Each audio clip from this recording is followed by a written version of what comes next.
Daawwattoota Televezyiinii OBS akkam jirtu? Kun qophii addaa kennaa tajaajila si'ataa bulchiinsi magaalaa Adaamaa kennaa ture yeroo darbe pirezidaantii itti aantuu bulchiinsa mootummaa naannoo Oromiyaa Aadde Caaltuu Saanii fi kaantiboota magaalota Oromiyaa keessatti argaman tokko tokkoon wayita daawwatame kan qopheeffamedha.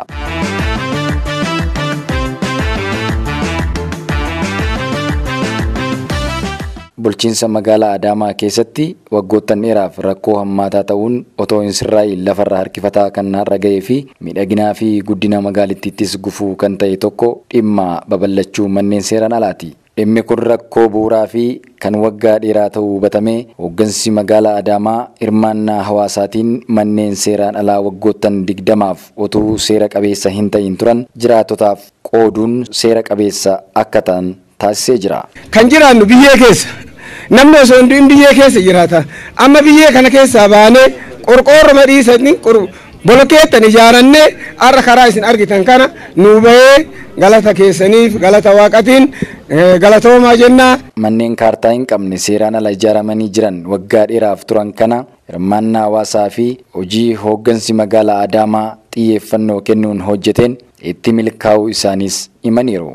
Obbo Haayiluu Jaldee kaantibaan bulchiinsa magaalaa Adaamaa babal'ina magaalaatiin yeroo dheeraaf sirni hordoffii laafaa waan tureef namni kaartaa otoo hin argatiin lafarratti ijaarratee keessa jiraachaa ture. Kana seera qabeessa gochuufis hojii guddaan hojjetamee jira jedhan. Rakkoo uummataa kan ta'e sirna bulchiinsa lafaa fooyyessuu irratti hojii hojjetame isa dhoowwatame.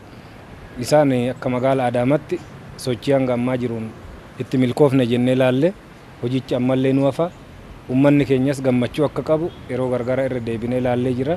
Hojii cimaa fi magaalonni biraa soo irraa baratan haalli magaalaa Adaamaa keessa jiru magaalota Oromiyaa hunda keessa waan jiruuf magaalota gurguddoos magaalota xixiqqoo keessa waan jiruuf irraa baratuu danda'u jedhamee akka naannootti muuxannoo taa'amedha. Babal'ina magaalaatiin sirni hordoffii keenya laafaa waan tureef namni ijaarrate lafa duwwaa irratti walumarraa bitee ijaarrate kun tureera. Kan erga qorate booda mootummaan naannichaa bara 2005 sirni liizii yeroo ba'u lafa mana ijaaramee jiru sirna sanaan dura jiran seera qabsiifnu waan jedhu seerri jira. Kan isaa as jiru diigamuu seerri jedhu jira. Seera saniin hojjannaa jechuudha. Seera san lafaan ga'uuf hanga amma hojjetamuu dadhabillee isa kana yoo itti buutu chaaleenjii guddaa qaba. Fedhii guddaa jira. Lafa nama hunda barbaada. Kan rakkoo qabu hin barbaada. Kan isaaf malu. Kan isaaf hin malle hin barbaada. Isa kana ittisuun chaaleenjii ture jechuudha. Tooftan itti deemne koree uummatuma ijaarre mandara san. Itti gaafatamummaa akka qabaatu illee injifne uummata itti himne. Seeraan nama isaaf hin malle yoo kennine akka isa gaafachiisu itti himne. Isaan booda dursa dirooniidhaan fudhatame jechuudha. Manni tokko tokkoon hin galmaa'ee jechuudha. Han eenyuti kan jedhu. Daataan bu'uuraa eega fudhatameen booda daataan bu'uuraa kun 2005 dura eeriyaa footoo fudhatameera. Yeroo san galmaa'uuf dhiisuusaa odii ta'ee jechuudha. Isaan booda warra achi keessa jiran raayit godhaniitti baasu warra san keessa hin jirre keessaa baasu hin argatu jechuudha. Sanaan booda pilaanitti yoo finnu 500 qabate jira 200 qabate jira istaandaardii baasnee 440 500 kaaree meetira jechuu kooti kennine lafa kana yoo qooddu hunda ga'ee jechuudha. As keessatti chaaleenjiin hin jiru jenneen amannu chaaleenjii kana salphisuuf abbaan lafa san fudhatu suuraan akka fudhatamu ummanni akka qeequ qaxanaa sanitti maqaan isaa maxxanee ummanni akka dubbisu akka laalu namni seeraan alaa yoo jiraate yoo dhufe yoo makame akka baasan.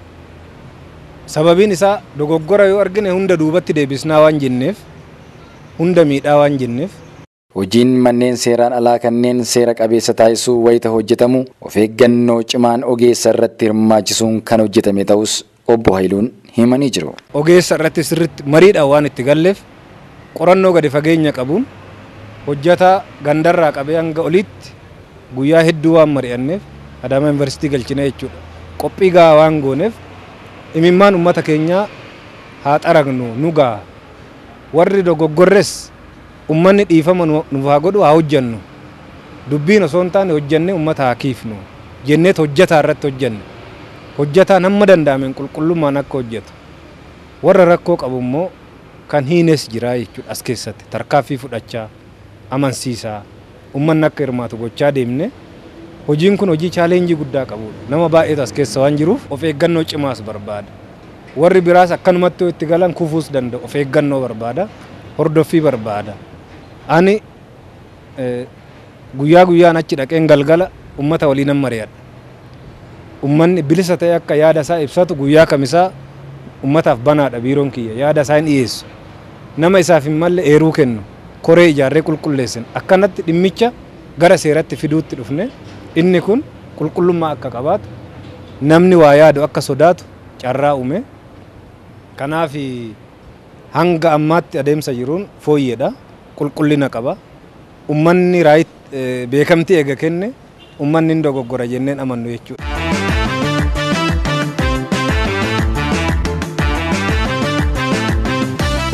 Gama biraatiinis kenna tajaajila si'ataa ta'e kennuu fi qabiinsa faayilaa ammayyeessuuf hojii hojjetameen akka jalqabbiitti bulchiinsa magaalaa Adaamaa keessatti milkaa'inni argamus himamee jira. Sananni bulchiinsa magaalaa Adaamaa erga hundooftirraa kaatee jirtu gubateera hin jiru. So dijitaalaayiz gochuu qabnaa jenne hojiin mootummaa dijitaalaayiz ta'uu qaba jennee hojjenne piroojeektii Smaart Adaamaa jedhamuun hojjetaa jirra. San keessaa tokko sekuriitii magaalaa kanaa wardiyaan akkuma barbaachisu xiqqoo kaameeraa sitti dabaluu jenna. Kaameeraadhaan haa eegnu uummata barsiifnu jennee ofirraa jalqabne gara magaalaatti deemaa jirra. Sirna bulchiinsaa fooyyessuu irratti hojii hojjennee jechuudha. Kenna tajaajilaa fooyyessuu isaa waliin hojjataan sa'aatiin bahee akka galu sirni bulchiinsa hojjettootaa jira. Yeroo hunda namni nama to'achuu caalaa siistama ammaan to'atamne kan jedhu laalle isas bifa qabsiifne. Kana yoo laallu hojii gaariidha jechuudha. Pirezidaantii itti aantuu fi qindeessituun kilaastera misooma magaalaa Aadde Caaltuu Saanii hojiileen bulchiinsa magaalaa Adaamaa keessatti hojjetaman kutannoo hooggansaa fi hirmaannaa uummataa ta'uu ibsanii jiru. Hooggansiif kanneen jijjiiramaaf dhaabbachuu danda'e taanaan keeziin barbaade haa dhufu rakkoon barbaade haa dhufu kannuu dandeenyaan rakkoo kana nanii kajee amannaan hooggansa isaa sadarkaadhaan jiru amansiisee hiriira galchuu dandeenyaan qabatamaan trustii uummataa yeroo adda addaa sadarkaa mootummaattis sadarkaa paartiittis luus goonee jirra dhabnee jirra jennu san bakka itti deebisuun akka danda'amu supervision yarra gaggeessineen qabatamaadhaan agarree jirra uummatas dubbisnee jirra jechuudha.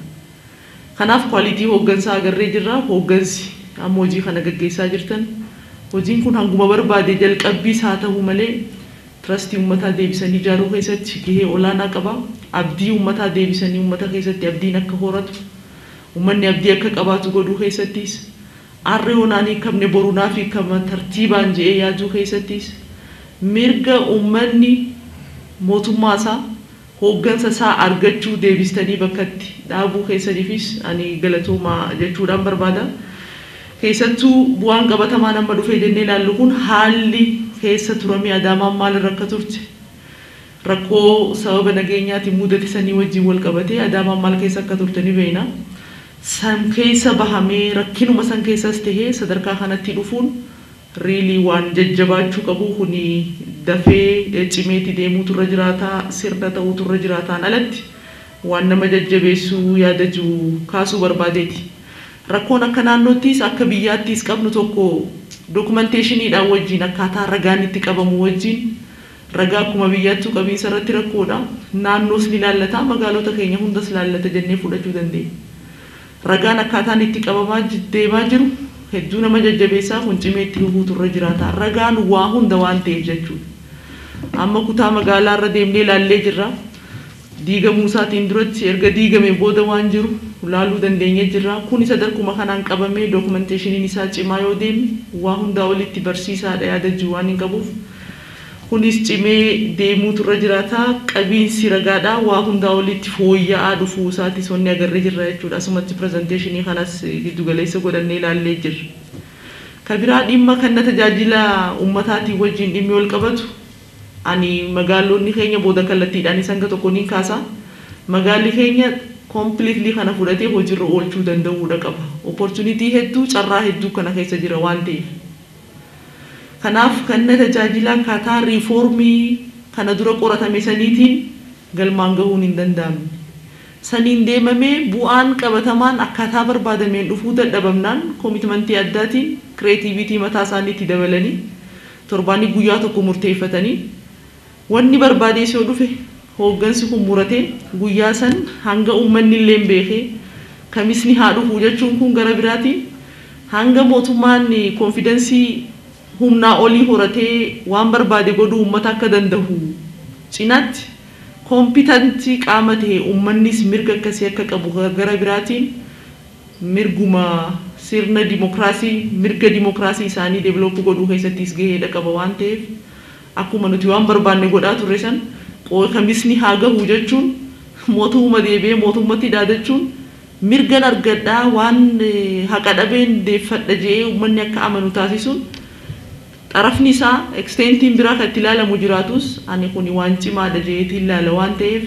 Magaalonni biroos muuxannoo asii argattan hojiitti hiikuun magaalota keenya miidhagsuu fi hojiin seeraan alummaa dhaabbatee hojiin seera qabeessa ta'e akka hojjetamuuf hojiitti hiikuu qabdus jedhanii jiru. Magaalonni keenya hundinuu rakkoo wal fakkaataa waan qabaniif dhufanii qaamaan laaluudha qabanii jenneetti sagantaa kana mijeessinee kantiiboonni magaalota hundaa akka dhuftanii ilaaltan wanni taasisneef waan ta'e jecha rakkoo qabatamaan guyyaa guyyaadhaan uummata keenya qoru hiikuu keessatti hooggansaa fi uummanni kan wal baruun irra jiraatu malee seremoonii bal'aa harka walii dhahanii deemaniin hooggansaa fi uummanni wal baruun hin danda'u waan ta'eef rakkoo isaa yoo hiikee hooggansi kun hooggansa kiyya rakkoon irraa hiikee jira.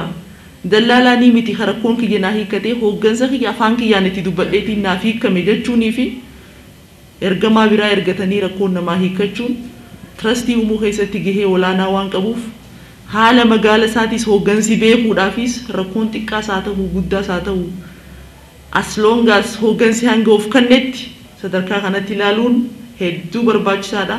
Uummata keessa maaltu jira rakkoo maaltu jira kajuu kanaas hooggansi akka easily beeku godhuu keessattis gahee olaanaa waan qabuuf. Obbo Jamaal Kadir hoogganaa biiroo misooma magaalaa fi manneen Oromiyaati.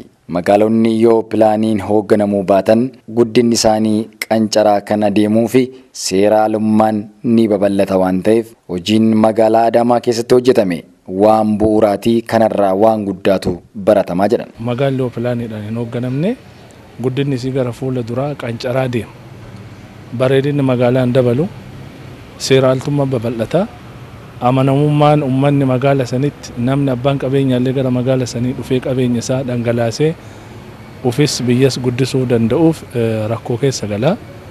Hawaasummaanis diinagdeenis waa hundaanuu gaafii keessa galti jecha. Kanaaf magaala Adaamaa keessatti ka arginu dhimmoonni har'a argaa turre sun wadhakka magaalaa irra jiru. Wadhakka magaalaa irratti manneen addeessaa seera hin qabne ka'umaayyuu pilaanii hin qabne ka'umaa hubummaa wayiituyyuu hin qabne hin jiraa jedhanii yaaduun nama dhiba. Garuu magaalaa Adaamaa qofa odoo hin taane kaawwan illee otoo dhandhe kanuma argina jecha. Magaalli Adaamaa garuu rakkoo kana qoratee karaa tokkoon uummanni as jiru kun lammiidha. Lammiin kun hubummaan inni qabu mana isaati. Manni isaa dhala isaa itti aanuuf illee dhaalchisee deema. Haga jirullee ittiin fayyadama. Ittiin fayyadamuuf qabeenyummaa saniif wabii argachuu qaba. Namoonni hanga ammaa akkana jiraatan waggaa 20-30 sanaa olillee ta'uu danda'anii warri kun wabii maleedha kan jiraatu jecha. Har'a baadiyyaa irra qonnaan bulaan wabii qaba lafa isaa irratti. Waraqaa kaardii giriin kaardii qaba.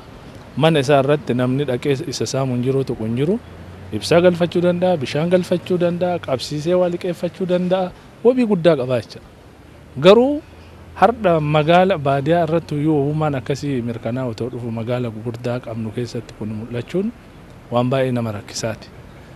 Kanaaf rakkoo kana hiikuuf jecha magaalli Adaamaa itti gale yoo itti galu waan baay'ee nama gammachiisu keessaa fedhii uummataa karaa giddu galeessa godhateen kaseena. Kaantibootni magaalaa Buraayyuu, magaalaa Galaan, magaalaa Bishooftuu fi magaalota kanneen biroo muuxannoo magaalaa Adaamaa irraa qooddatan hojiin uummata hirmaachisuun magaalaa Adaamaa keessatti hojjetamee fi manneen seeraan alaa gara seera qabeessummaa isaatti fiduun diiguun akkaataa kanaan miidhagsuun hojiin hojjetame hojii murteessaa fi muuxannoo kan nuuf ta'edhas jedhanii jiru.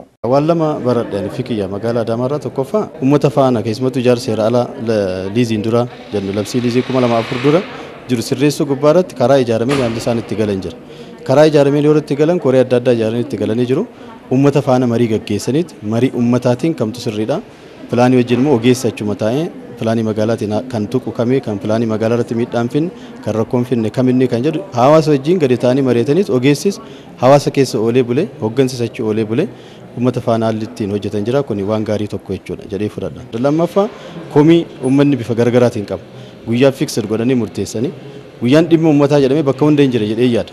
Garuu bifa gurmaa'een komii uummanni kaasusan sirna godhanii siistama diriirsanii guyyaa murteessanii hojmaata mataa isaa dandeenye deeggaranii haalli isaan ittiin deeman lafarra buusuudhaaf ittiin deeman iftoomina karaa qabuun jechuudha. Amma manni diigameera very interesting.